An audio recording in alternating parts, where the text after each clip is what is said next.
Tengan todos muy buenas noches. Mi nombre es Douglas Alberto Martínez Martel. Soy tutor de lenguaje y literatura del grupo 8. Y pues estamos ya a escasos días, vamos a decirlo, para poder realizar nuestra prueba para ingresar a la Universidad de El Salvador. Para mí va a ser un gusto acompañarlo en esta videoconferencia con el tema de la comunicación literaria y literatura clásica grecolatina. Entonces ya por el nombre y por las imágenes que pueden ver en la portada, pues ya van determinando de qué vamos a ir hablando un poco, más que todo sobre la literatura griega, cómo esta influenció en la latina, vamos a decirlo, en la cultura romana, y también vamos a ver cómo pudo influenciar también su sistema en el mundo, porque a partir de Grecia se puede desglosar muchas variaciones o muchas influencias en los diferentes tipos de imperios, gobiernos o incluso en nuestra actualidad. Entonces vamos a comenzar en este caso. Vamos a ver con las características de la época clásica greco-latina. Entonces cuando dice greco-latina quiere más que todo menciona sobre esa unión o más que todo esa similitud que tiene la cultura griega con la romana. Entonces, ¿has escuchado hablar de la cultura antigua? ¿Sabes quién era Homero y su incidencia en la literatura antigua? Pues bien, ahora iniciaremos un recorrido literario que nos lleve a recordar la historia de la literatura griega. Al iniciar debemos recordar que el clasicismo, pues con este nombre se designa el arte y la literatura de Grecia y Roma, o cualquier manifestación similar en su estilo o calidad. Vamos a ver. Entonces, vamos a decir lo que es decir que en un sentido estricto, un clásico es cualquier obra literaria de la antigüedad griega o romana que haya sobresalido por su excelencia artística y que se considere canon, modelo o referencia. La antigüedad clásica se localiza en el momento de plenitud de la civilización greco-romana del siglo 5 antes de Cristo al 2 después de Cristo, o en sentido amplio en toda su duración del siglo 8 antes de Cristo al 5 después de Cristo. Entonces, lo que nos está diciendo, o pues vamos empezando, que un clásico pues es cualquier obra literaria de la antigüedad griega, romana que haya sobresalido. No sé si a alguien que nos está acompañando, pues se le venga a la mente alguna obra literaria de esa época que nos pueda apoyar o nos pueda ayudar.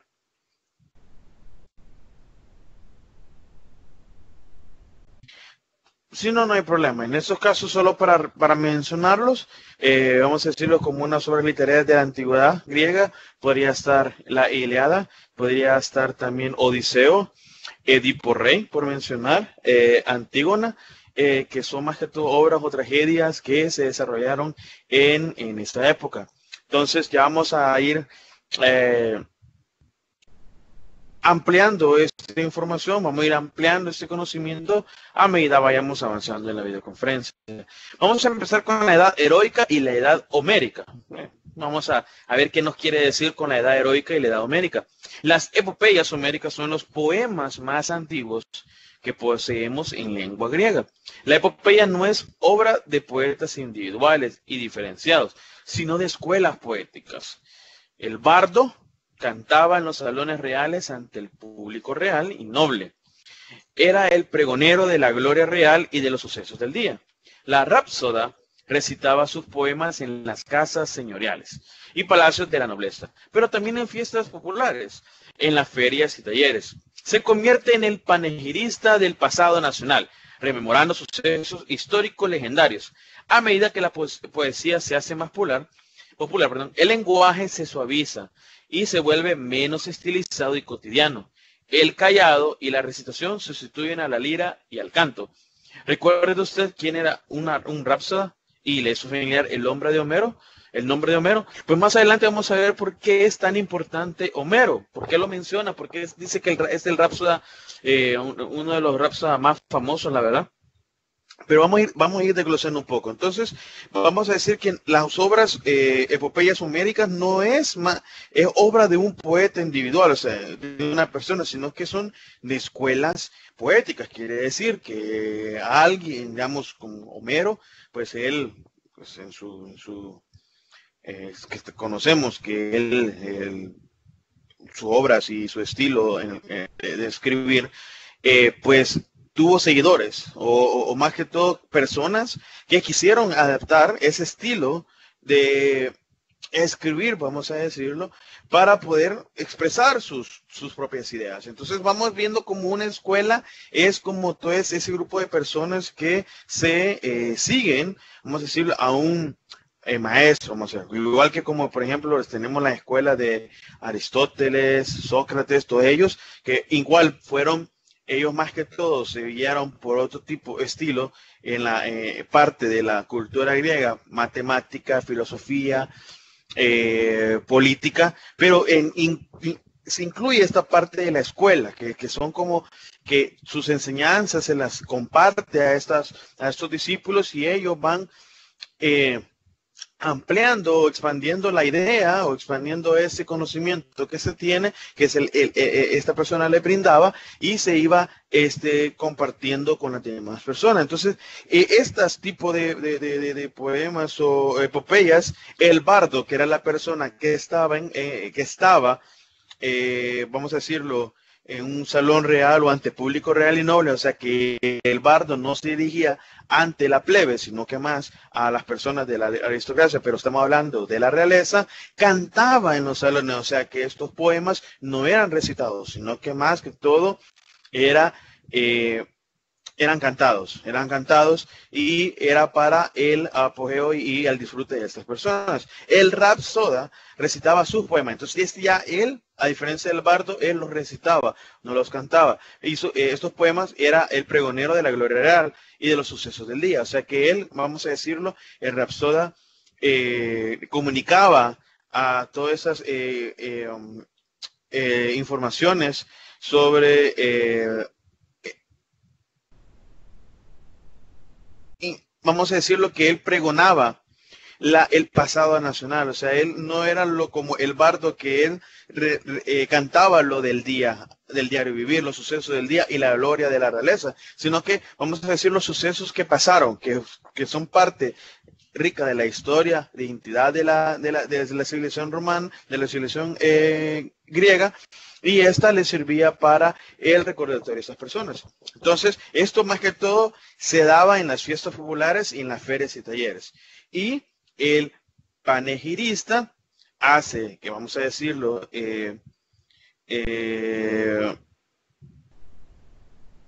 del pasado nacional, rememorando estos sucesos históricos legendarios.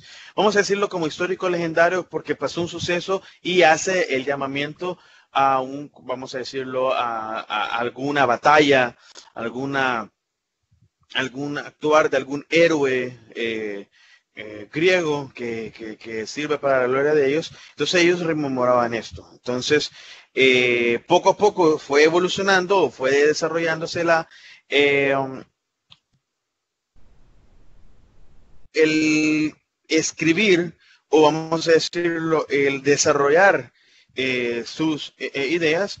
A medida que esta poesía se hace más popular, el lenguaje fue más, vamos a decirlo, suavizado y menos estilizado y cotidiano. Entonces, poco a poco fue cambiando. Entonces, aquí podemos ver cómo es que se fue evolucionando la poesía en la edad heroica.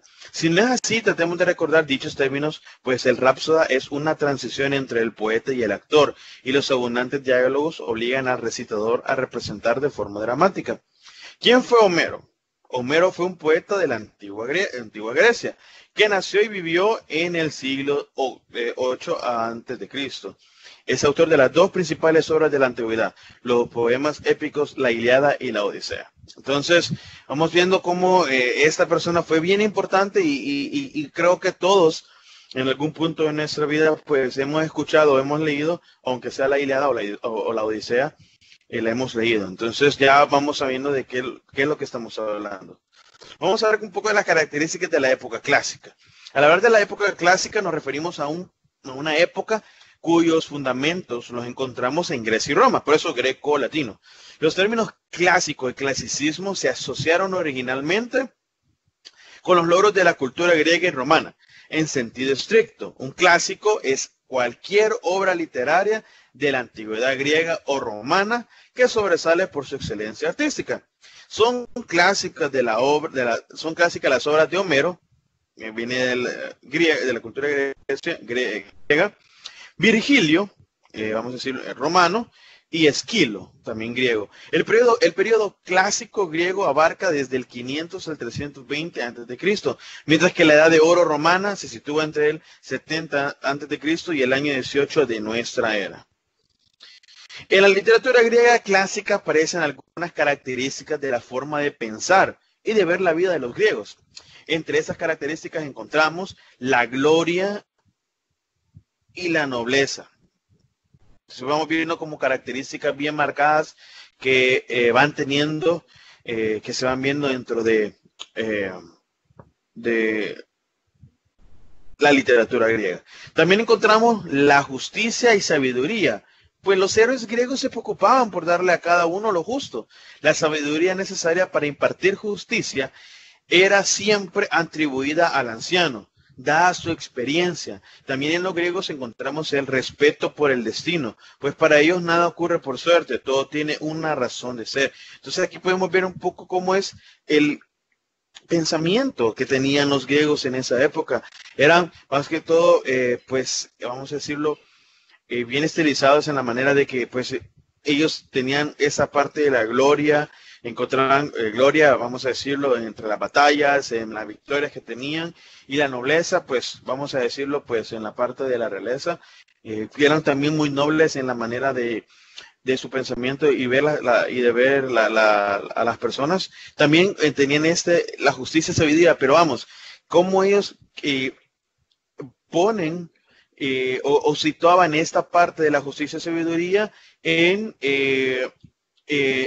personas, y que la justicia, vamos a decirlo, era parte de los héroes griegos. O sea, su actuar era por el hecho del llamado a la justicia, el llamado a la inconformidad ante los actos de, vamos a decirlo, que se podían someter algunas partes de las polis que estaban dentro de Grecia, y la sabiduría se la atribuían siempre al anciano. ¿Por qué? Por toda su experiencia que había adquirido durante su largo vivir. Entonces tenía ese conocimiento para poder impartir un consejo o para poder decirle, no, esto no lo podemos realizar, tenemos que hacerlo de esta manera. Era bien importante, no como vamos a decirlo en nuestra sociedad actual, es que quizás a los ancianos los hacemos a un lado porque lo vemos como que no son productivos, pero para ellos los ancianos eran una parte primordial dentro de su civilización, dentro de su sociedad, porque ellos eran los que tenían esta sabiduría. Por su experiencia podían compartir un consejo y sabían que este consejo que iban a brindar no era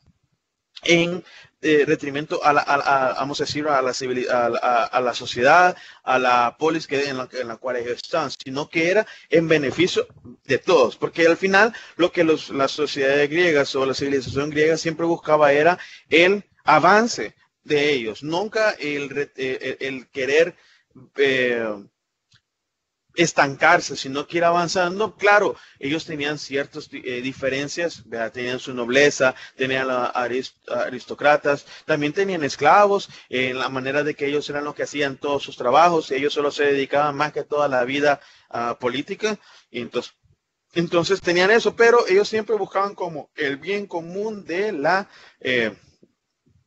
su sociedad, de la polis. Entonces, vamos a ver, también tenemos el realismo, es otra característica. Encontramos objetos, costumbres, incluso animales, muy bien descritos hasta en sus más pequeños detalles. Eso es lo que ellos también tenían. Recordemos que los griegos, al no comprender los fenómenos naturales que se daban en su largo vivir, ellos lo atribuían a que había un ser superior a ellos, o sea, alguien que no era mortal o un igual a ellos, sino que alguien que estaba sobre ellos. Entonces es como ellos empezaron a nombrar los diferentes dioses, que más adelante los vamos a ir observando, vamos a ir viendo, los vamos a ir analizando, en los cuales ellos atribuían a estas deidades, que eran los que regían su destino. Por eso es que dicen que respetaban, tenían un respeto por el destino.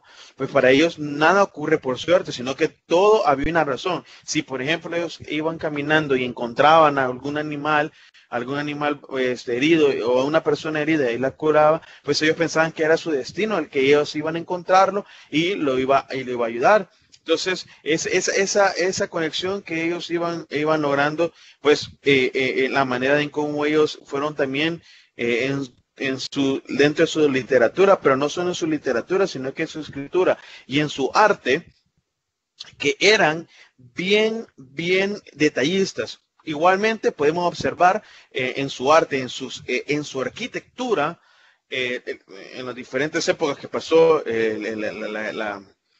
la civilización griega, ellos fueron desarrollando una arquitectura en la cual se puede detallar en las columnas. Ellos desarrollaron tres tipos de columnas, una que era la normal, vamos a decirlo, que no tenía muchos detalles, tenía la corinta, que tenía un poco de detalles en la parte de arriba de la columna, y tenía una que era la jónica, que era la que tenía más detalles, pero fue ese entendimiento de la realidad, esa comprensión que tuvieron, que llegaron a ser tan detallistas. Incluso no podemos olvidar las estatuas que podemos observar, por ejemplo, en el Partenón o en los diferentes sitios de Grecia, que eran bien, vamos a decirlo, exactas en las dimensiones del cuerpo, en los detalles de la cara. Entonces, vamos viendo a qué nivel es que la civilización griega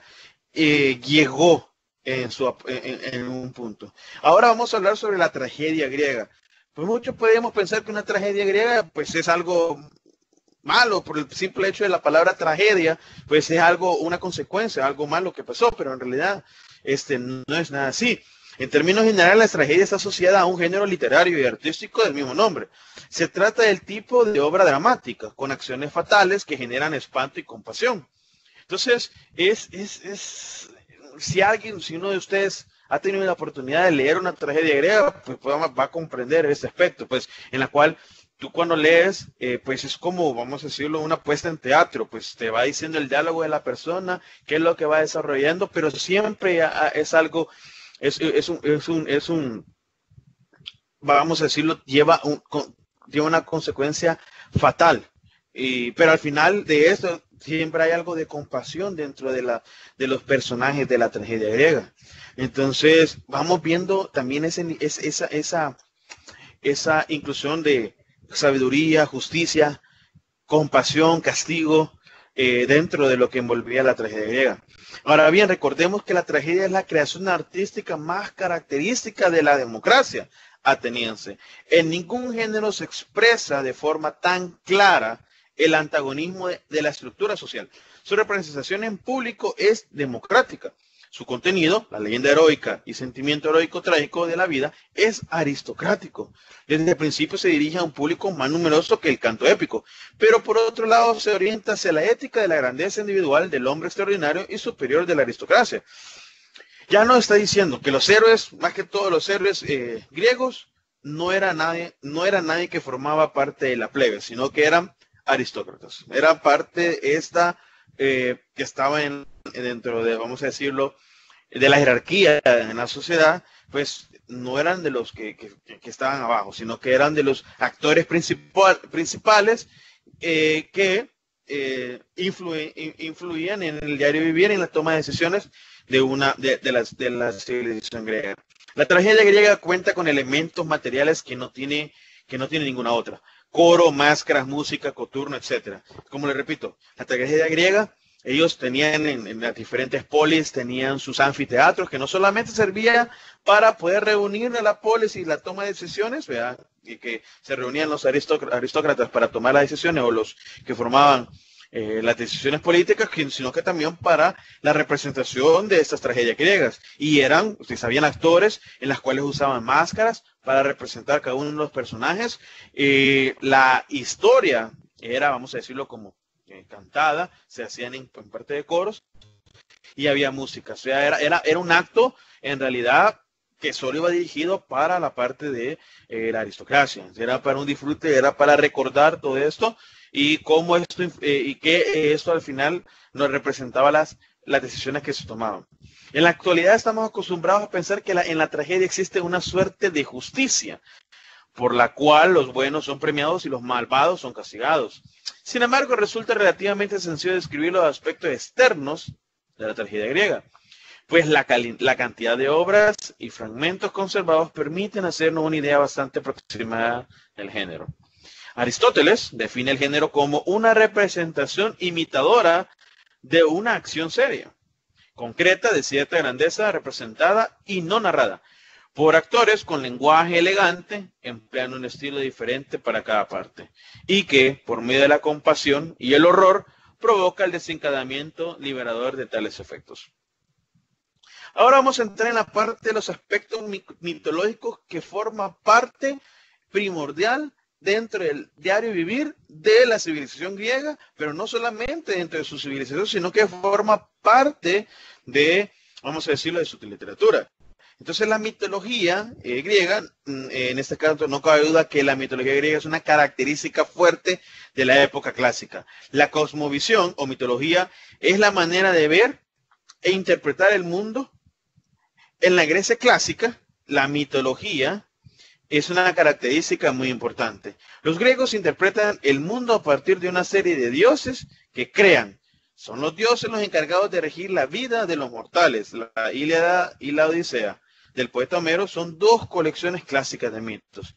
No sé si hay alguna pregunta en este momento que quieran hacer acerca de lo que hemos estado pues compartiendo y platicando acerca de ese tema.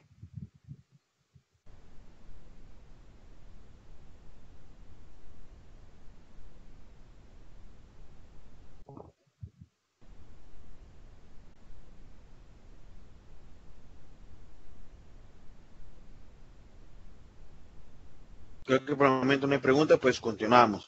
Entonces los dioses griegos se caracterizan por su semejanza a los seres humanos. Se parecen exteriormente a los seres humanos y revelan también sentimientos humanos. Esto no ocurre en otras religiones antiguas como el hinduismo o judaísmo. Por ejemplo, el Dios de la Biblia judía no tiene esposa, ni se alimenta como los humanos. Esta es una característica principal. Por lo mismo de que estamos mencionando de que en la literatura, una característica de la literatura griega es el realismo, pues ellos representaban a sus dioses como seres humanos. O sea, no, si ustedes pueden verificar, nunca lo representan con una forma extraordinaria a un animal. Sí mencionan que, por ejemplo, Zeus se transformaba en un águila, pero su representación siempre es la de un hombre. A diferencia de otras religiones, como por ejemplo el hinduismo, que tiene más de 3 millones de dioses, en los cuales tiene representaciones humanas, pero no, vamos a decirlo, siempre tienen alguna variante, o son combinación, o es un animal, o es una combinación de un animal con un ser humano.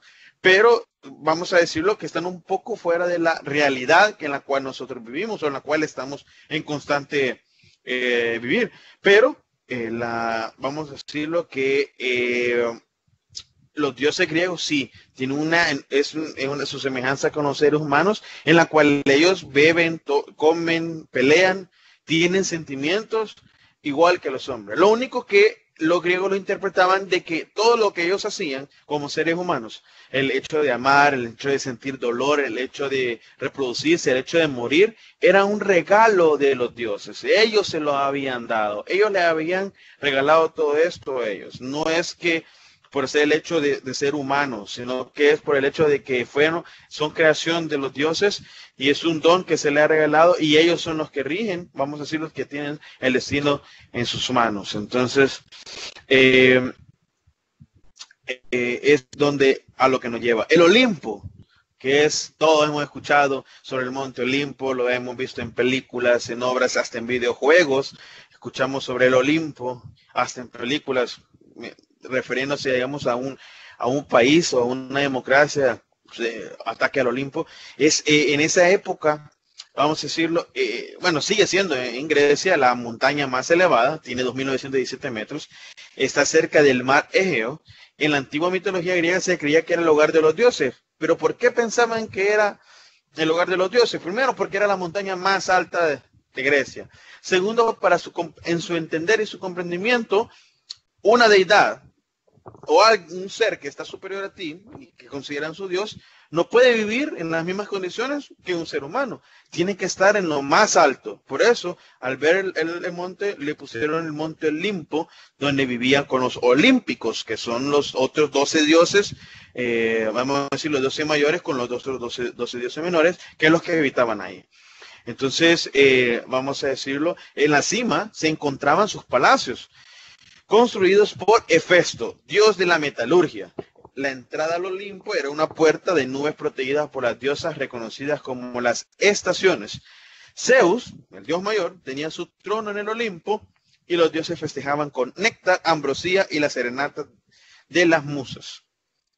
Entonces vamos viendo que en el Olimpo habitaban los dioses. Hoy vamos a conocer un poco de estos dioses, los 12 dioses del Olimpo que regían el vivir de los griegos. Y vamos a ir viendo cómo es que ellos a estos fenómenos naturales o el actuar se lo atribuían a estas deidades. Vamos con el dios más importante, Zeus, es el dios más importante del Olimpo. Tiene título de padre de los dioses. Zeus es el dios de la luz, es el símbolo de la lluvia, el viento, las tormentas, del ciclo de las estaciones y de la sucesión de la noche y del día. Tiene como misión mantener el equilibrio del universo, proteger los privilegios de los dioses. Pero su poder es limitado, pues él también está sometido a las leyes del destino. La leyenda cuenta que Cronos, padre de Zeus, devoraba a todos sus hijos para que ninguno de ellos lo destronara, ya que a Cronos, su padre Urano, le había dicho que tenía una profecía que uno de sus hijos lo iba a destronar. Entonces, Cronos, que también se les considera el padre del tiempo, temía y tenía ese miedo de que uno de sus hijos le quitara ese trono. O sea, el hecho de perder ese poder que tenía o ese estatus sobre los demás. Entonces lo que él hacía es que se comía a sus hijos. Entonces, en eso, Rea, esposa de Cronos y madre de Zeus, para evitar que Zeus fuese devorado, aquí podemos ver el amor de la madre que tiene siempre por sus hijos, eso de protección, dio a luz en secreto y entregó a su esposo una piedra envuelta en pañales, engañando a Cronos en este caso. Devoró la piedra, Cronos devoró la piedra. Cuando Zeus creció fue nombrado copero de Cronos. Y en una de las bebidas mezcló una pócima que le dio Metis, que fue la primera esposa de Zeus.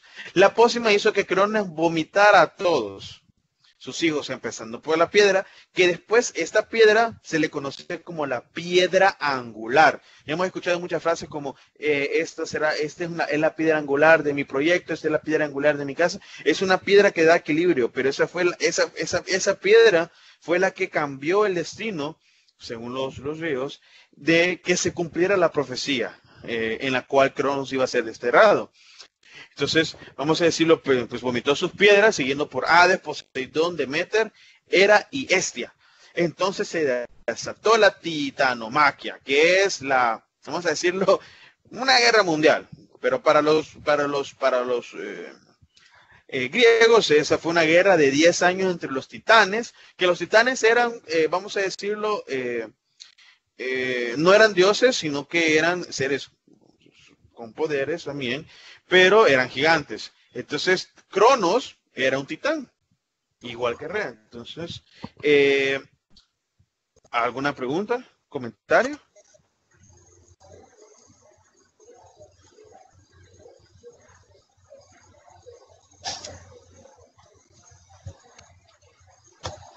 Hola, ¿hay alguna pregunta? ¿Un comentario? No, todo bien. Ok, perfecto. Entonces, vamos a decir que fue una guerra por un lado, entre los titanes y los olímpicos. ¿Quiénes eran los olímpicos?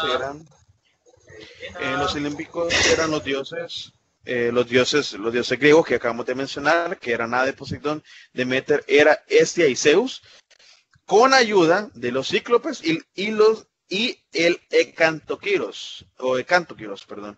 El Ecantóquiros, era un ser que poseía 100 manos y 50 caras, o 50 cabezas, que fue de una gran ayuda para poder derrotar a los titanes.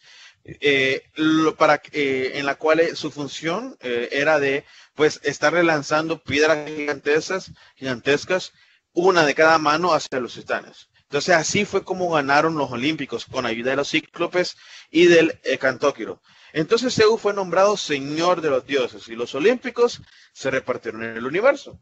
Zeus se quedó con el cielo, Poseidón con el mar y Hades con la ultratumba. Vamos a decirlo que son como los tres dioses primarios, los tres hermanos hicieron esta repartición. Aunque Zeus tuvo varias esposas y numerosas amantes, su esposa legítima es Hera, una de las hermanas que reinó con él en el Olimpo.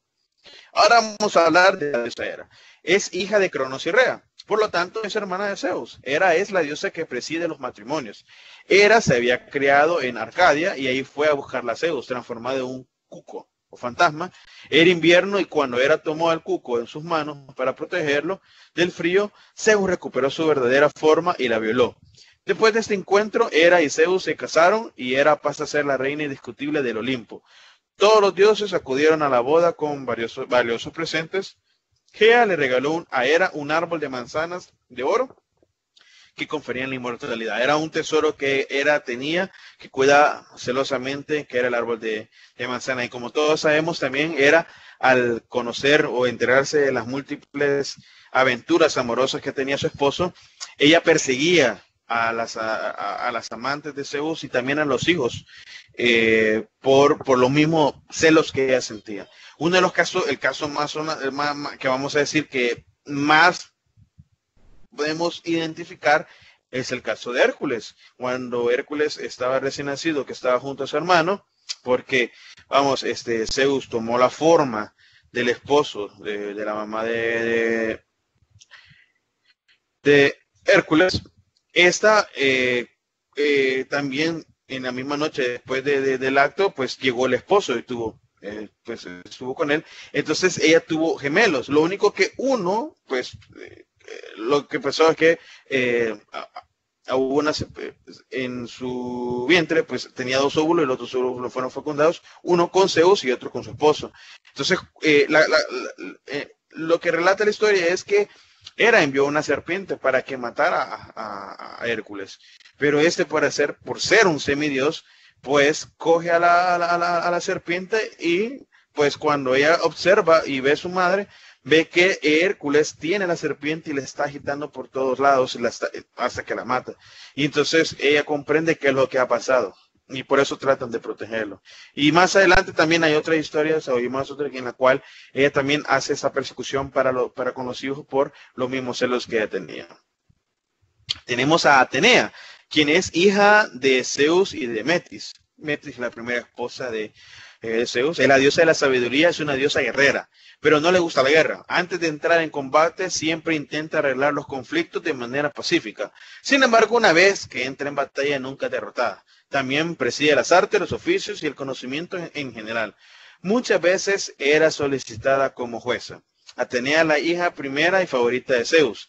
Zeus, advertido que el primer vástago que tuviese con Metis sería una niña y que el segundo sería un varón, que lo destronaría, se tragó a Metis, que ya estaba embarazada de Atenea.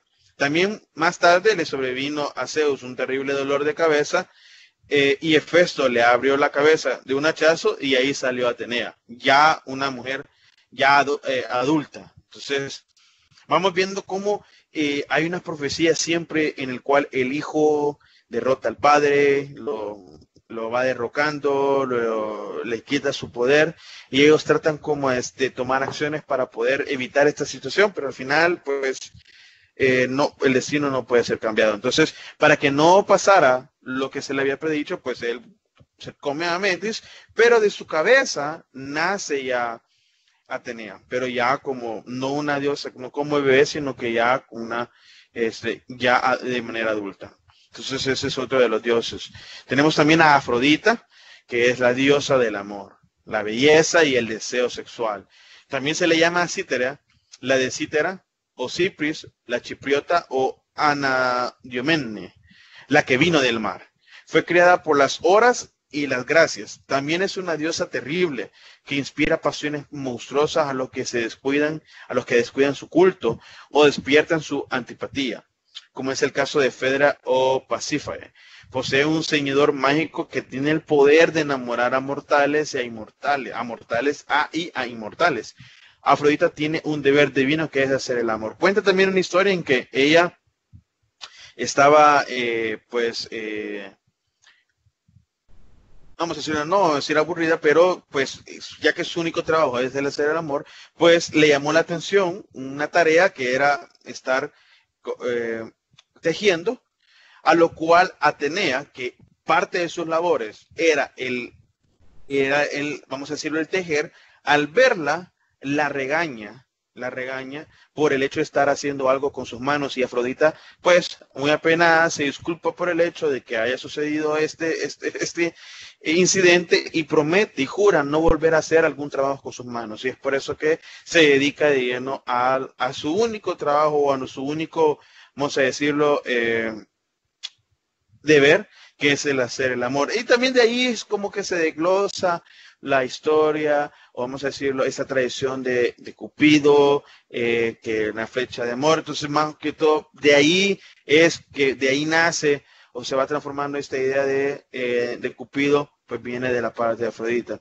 Y Zeus le entrega como esposa a Hefesto para castigar su orgullo. La diosa aceptó pensando que el dios herrero sería fácil de contentar. Pero sus infidelidades con dioses y los hombres son numerosas. Pero Hefesto, muy enamorado, siempre la perdonaba. Ahora hablemos de Apolo, que es hijo de Zeus y Leto. Es la personificación del sol, más no el sol, es solo la personificación del sol. Mientras que su hermana gemela, Artemisa, representa a la luna. También tiene otros atributos como dios de la poesía, de la música, de la medicina y de las artes adivinatorias. Su epíteto de Febo se supone que significa el brillante, el luminoso, y hace referencia al calor solar que hace madurar los frutos. Pues Apolo es el dios del verano. Apolo se convirtió en el dios más hermoso del Olimpo. Apolo mató a la serpiente Pitón en Delfos, que ocupaba el oráculo. A partir de entonces pasaría a ser el oráculo de Apolo en Delfos. Para honrar a Pitón, Apolo fundó los Juegos Píticos. Artemisa, que es, vamos a decir, la hermana gemela de Apolo, que es hija de Zeus y Leto, es la dama de las fieras, es la diosa de la casa, de la castidad y también de la luna, en especial de la luz lunar. Es la oponente natural de Afrodita, es una diosa hermosa y atlética que recorre los bosques cazando, por ser la diosa de la fuerza vegetativa. A ella se le ofrecen los primeros frutos de la recolección. Nació en la isla de Delos junto a su hermano gemelo Apolo, a quien ayudó a nacer por ser Artemisa la primogénita, por lo que también se le considera patrona de los partos. Artemisa, también equipada con un arco y unas flechas, regalo de Zeus, va acompañada de ninfas y de una jauría de perros, regalo del dios Pan. Entonces ahí vamos comprendiendo que todos estos oficios, acciones, la naturaleza lo atribuían a una deidad. El hecho del parto o el traer al mundo a los niños, pues le dan hay alguien que rige, hay alguien que está intercediendo por las personas que están teniendo, por las parteras, vamos a decirlo, que son vigiladas o son protegidas por su deidad o por la patrona de los partos, que es Artemisa. Entonces, es lo que les mencionaba. Vamos entendiendo, vamos comprendiendo cómo es que ellos iban atribuyendo estas actividades con una deidad. Tenemos a Ares, que creo que lo hemos escuchado muchas veces, lo hemos visto en muchos programas, en televisión, incluso en las obras, que es además que es hijo de Zeus y Hera, es el dios guerrero por excelencia. Representa la fuerza bruta sobre la inteligencia. Es la antítesis de Atenea. Diosa también guerrera, pero ella, si recordamos que ella prefiere hacer la paz que antes de la guerra. Ya que como mencionamos que la diosa también es la diosa Atenea, es la diosa también es guerrera, que encarna la fuerza inteligente y la astucia. lados opuestos. En los enfrentamientos que tiene con Atenea siempre vence esta e incluso sale humillado y maltrecho de tales combates. Tampoco en otros enfrentamientos sale siempre vencedor a pesar de que su presencia física es impresionante. Hefesto es hijo de Zeus y de Hera. Es la personificación del fuego. No representa el fuego doméstico, sino al fuego como fuerza creadora. Por eso decimos que él es el creador de la metalurgia. Todo lo que va referente a armas o a trabajar con el acero o hierro, se lo atribuían a Hefesto, que él era el dios que hacía las armas a los dioses. Entonces ellos, siempre que un herrero trabajaba, pues su trabajo se lo dedicaba a Hefesto, porque es el dios que personificaba esto, ya que del fuego nace la creación. Tener un pedazo, vamos a decirlo, del metal en su estado natural y mediante el fuego y los golpes darle forma y tener ya un objeto. Es por eso que Hefesto no representa el fuego doméstico, sino que a la parte de la fuerza creadora. Es el dios de los herreros y del fuego de los volcanes que consiguen doblegar a los metales. Era tan deforme cuando nació que su madre, Hera, lo arrojó del Olimpo para que no la avergonzase ante los demás dioses. Hefesto cayó en el mar, donde las Oceánides, Tetis y Eurynome lo recogieron y cuidaron durante 9 años. En el 9º año de vida, Hera descubrió una joya que Tetis llevaba y quiso saber quién la había hecho. Tetis le confesó que había hecho Hefesto, y Hera, entusiasmada con los trabajos de su hijo, le pidió que regresara al Olimpo. Pero no todo fue agradable, porque vino Hefesto y creó un trono para Hera hermoso, a lo cual Hera se sentó, pero lo que no sabía es de que este trono la iba a encarcelar, la iba a encadenar, la iba a dejar sentada y ya no se podía liberar, como castigo al desprecio que ella había tenido con Hefesto. Pero el dios Dionisio emborrachó a Hefesto y logró convencerlo a que liberara a Hera, en este caso. Entonces, se puede ver también el conflicto entre padres e hijos, como les repito, hijos, es bien marcado, es bien repetitivo en las historias de los que representan a los dioses. Hoy tenemos a Dionisio, es hijo de Zeus y su amante Semele. Es el dios del desenfreno y la exuberancia de la naturaleza, especialmente de la viña, que produce el vino y provoca la embriaguez. Hera, celosa de Semele, le convenció para que se mostrase ante Zeus en todo su esplendor. Zeus apareció rodeado de rayos y truenos, y uno de los rayos fulminó a Semele. Como esta estaba embarazada de 6 meses, Zeus arrancó al niño aún vivo del vientre de su madre, y Hermes lo cosió dentro del muslo de Zeus para que completase la gestación. Por este motivo, Dionisio es llamado el nacido 2 veces. Fueron frecuentes sus viajes y aventuras hasta que encontró a Adriana, con quien se casó.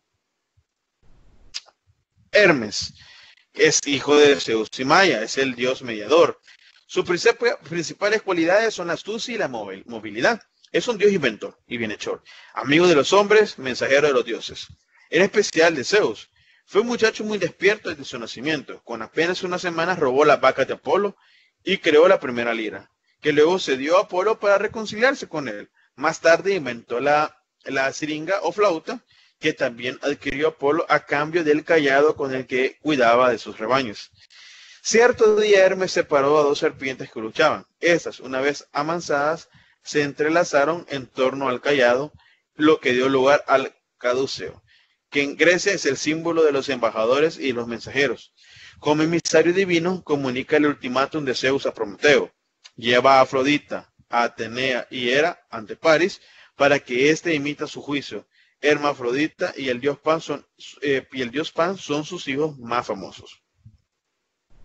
Ahora vamos con uno de los, vamos a decirlo, de los dioses mayores, que es Poseidón, que es hermano de Zeus, y es hijo de Cronos y Rea, por lo tanto hermano de Zeus.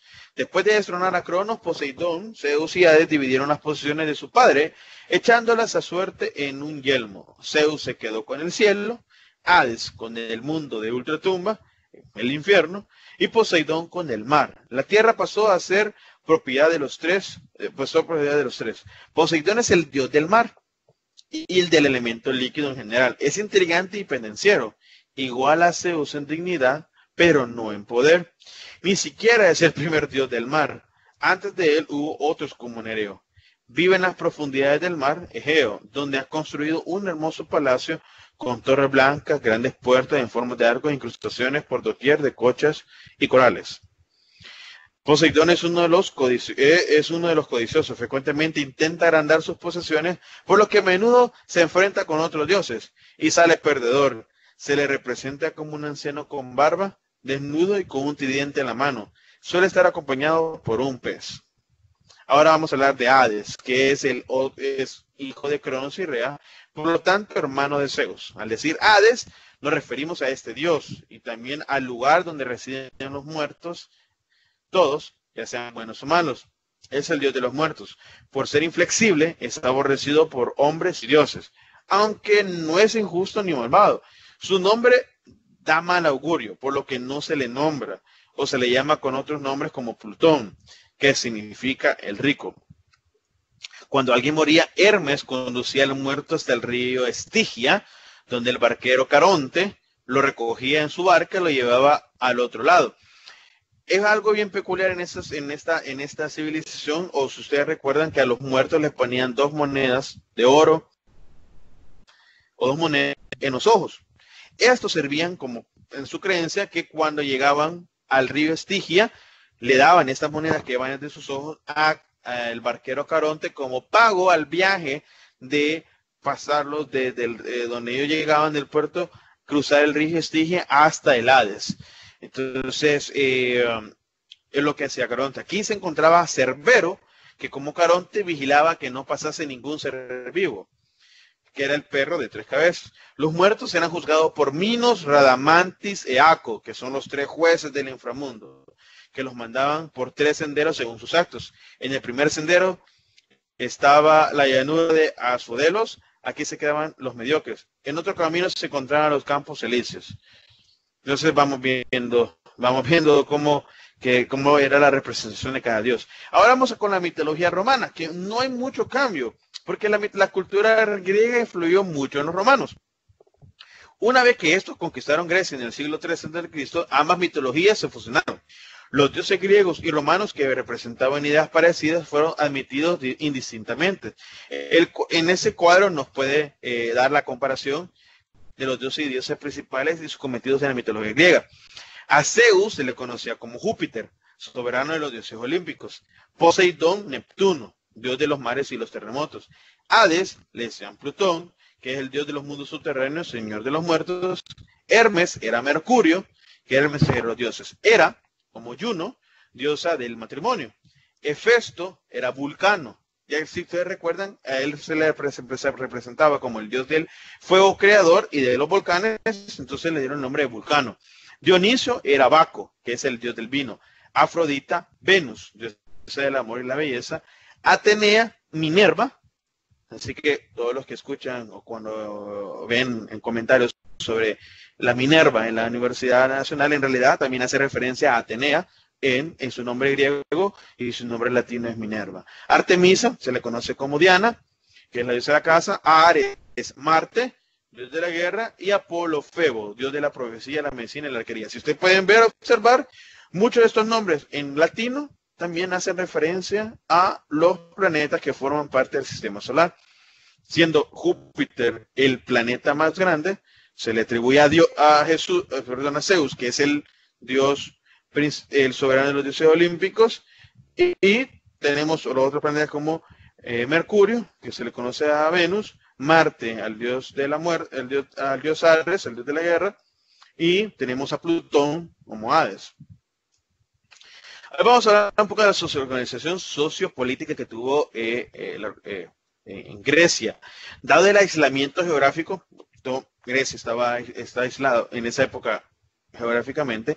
La Grecia clásica estuvo formada por una serie de ciudades-estados, que yo les mencioné, la polis, que son independientes, gobernadas por oligarquías aristocráticas. Sin embargo, a menudo se unían en una liga dentro de la cual la más importante acababa por imponerse. Las 2 polis más importantes fueron Atenas y Esparta. Esparta se preocupaba por su poderío militar, descuidando el arte y las actividades económicas, en aquella organización social, la guerra era el fin de la educación. Eso significa que los esfuerzos educativos iban dirigidos a formar buenos guerreros, mientras que en Atenas, carente de militarismo, desarrolló la democracia limitada y puso las bases de la sociedad occidental. Sus primeros habitantes proclamaron la independencia, la libertad y la igualdad. Entonces, gracias a la polis ateniense, que ellos fueron los que pues dieron las bases para la sociedad occidental, tenemos este sistema, vamos a decirlo, político en la actualidad, en la cual existe una democracia, en la cual ellos pues proclamaban a sus representantes, ellos empezaron con unos representantes para poder ver sus intereses. Claro, no es perfecta en nuestra actualidad, creo que pues está un poco no avanzado, no es muy avanzada lo que se vivía en esa época, pero se están haciendo estos intentos por avanzar. En un principio los reyes gobernaban las polis de Grecia, pero perdieron el poder a favor de la aristocracia. La aristocracia estaba más capacitada para dirigir, poseía tierras y podía adquirir las armas imprescindibles para defender la ciudad. Los gobernantes eran llamados arcontes. Al principio el cargo era vitalicio, pero en el siglo VIII a.C. su gobierno se limitó en una década. Antiguos arcontes de conducta irreprochable formaban el Areópago, un tribunal que juzgaba causas civiles y militares. La democracia ateniense difería mucho de las democracias actuales. Si bien el gobierno estaba representado por la ciudadanía, no todos podían ser ciudadanos. Solo podían ser ciudadanos los nacidos en una determinada ciudad, siempre que poseyesen bienes de producción, ya sea tierra, ganados. Los esclavos, los libertos y los extranjeros no tenían derechos. O sea, si solo lo pasáramos a nuestra actualidad, pues muchas personas que han venido de otros países a vivir acá o que no hayan nacido acá, pues ellos no tuvieran ni voz ni voto ni derecho a poder a demandar, vamos a decirlo, o expresar sus derechos, sino que en esa época ellos tenían que valerse de un ciudadano, o sea, de una persona que sí era parte de la sociedad, vamos a decirlo, de esa democracia ateniense, pero al mismo tiempo no solo el hecho de nacer ahí, sino que también tuviera bienes. Por su parte, en la antigua Roma era un reino basado en dos estamentos o clases sociales, los patricios, que eran los nobles, y los plebeyos. Los patricios eran miembros de la familia hacendada de la antigua Roma que formaban un orden social propio definido por las pertenencias a una misma gente, raza o tribus. Se decía que los patricios habían conquistado un pueblo ligur, los antiguos plebeyos. Todos los cargos políticos y religiosos se reservaban para los patricios y el matrimonio mixto con plebeyos estaba prohibido. Los plebeyos carecían de derechos civiles y políticos, por lo tanto no podían adquirir bienes ni participar en las elecciones. El Senado o Consejo de Ancianos elegía a los monarcas y limitaba su poder. La influencia y permanencia de la cultura clásica en la contemporaneidad. Es indiscutible que la cultura clásica permanece e influye en el modo de vida actual. El gusto por las artes lo tomamos por la Grecia clásica.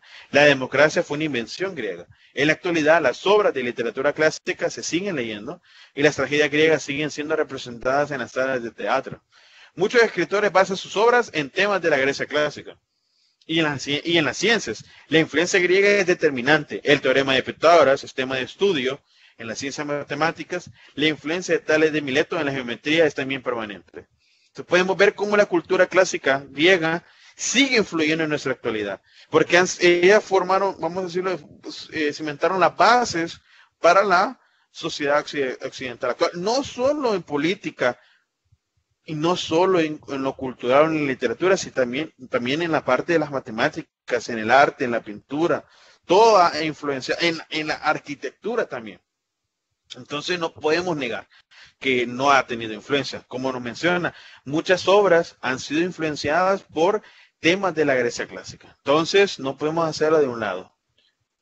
La épica clásica, un poema épico o epopeya es un poema narrativo extenso en tono majestuoso que cuenta las aventuras y proezas de uno o varios héroes sobrehumanos comprometidos en una gran hazaña. Aquiles en la Ilíada, Ulises en la Odisea, Eneas en la Eneida, En la épica encontramos muchos valores. El héroe o héroes se distinguen de los demás por su fortaleza física, su valor, su lealtad y sacrificio por una causa o por los demás. De esta manera, la épica daba su aporte a la sociedad. El poeta que caminaba por las calles de la antigua Grecia recitando sus poemas contribuía a mantener el estado de cosas en su sociedad. Al divulgar y progonar los valores patrios y las normas de conducta aceptadas, eraizaban aún más los sentimientos nacionalistas. Las más famosas epopeyas griegas son los poemas épicos de la Ilíada y la Odisea de Homero. En la antigua Roma tenemos a Virgilio, que escribió la Eneida. Los grandes rapsodas épicos. En la antigua Grecia, un rapsoda era una persona que iba de pueblo en pueblo recitando poemas. O sea, era, vamos a decirlo, un viajero que iba de pueblo en pueblo contando o recitando estos historias, estos actos heroicos. Iban aumentando el número de personas que conocían más de esas historias. Por eso Homero, el mejor rapsoda de la Grecia clásica, a él se le atribuyen las dos grandes epopeyas de la antigua Grecia, la Ilíada y la Odisea. Nada se debe de su persona, y de hecho algunos ponen en duda que estas dos epopeyas sean obras del mismo autor. Para algunos autores, Homero no fue una persona, sino una época, la época Homero. Entonces, todavía está en discusión esto de que si Homero fue una persona en realidad, el cual se pone en duda si él escribió esas dos obras, o en realidad Homero era una época en la cual varios escritores o uno o dos pudieron realizar esas obras. Entonces también por eso se le dice la época de Homero. Hesiodo, otro gran rapsoda fue el griego Hesiodo. Ocupa un lugar importante tanto por sus preceptos morales como por su estilo coloquial. En su primera obra, Los trabajos y los días, relata sus experiencias durante su época de campesino, y esta salpicada de episodios alegóricos y fábulas. En un estilo sencillo y moralizante, Hesiodo subraya la importancia del trabajo y la rectitud. Ofrece consejos prácticos sobre cómo vivir, al tiempo que proporciona recetas y normas agrícolas e incluye un calendario religioso para los días favorables y desfavorables para ciertas tareas del campo. El tema principal de la obra es la decadencia moral. Así que esto es más que todo como envuelve a la literatura griega con esto que hemos ido viendo, que no solamente influenció en literatura en esa época, sino que también influenció en la parte de la política, en la parte de cómo dar entender o comprender los diferentes actos que pasan en el diario vivir y de los fenómenos naturales, llamándolo así en sus dioses. No sé si hay alguna pregunta, algún comentario acerca del tema que acabamos de ver.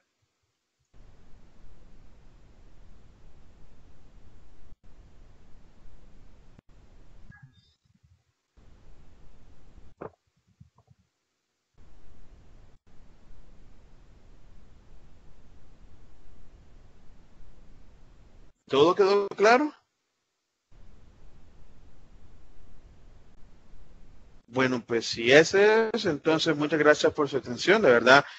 Pues yo sé que es un poco tarde en la noche, creo que todos tenemos actividades que realizar, pero solo quiero desearles un éxitos el día 10 de octubre, que van a tener su evaluación de nuevo ingreso para el año 2021. De verdad espero que les vaya muy bien y pues que sean miembros de nuestra universidad.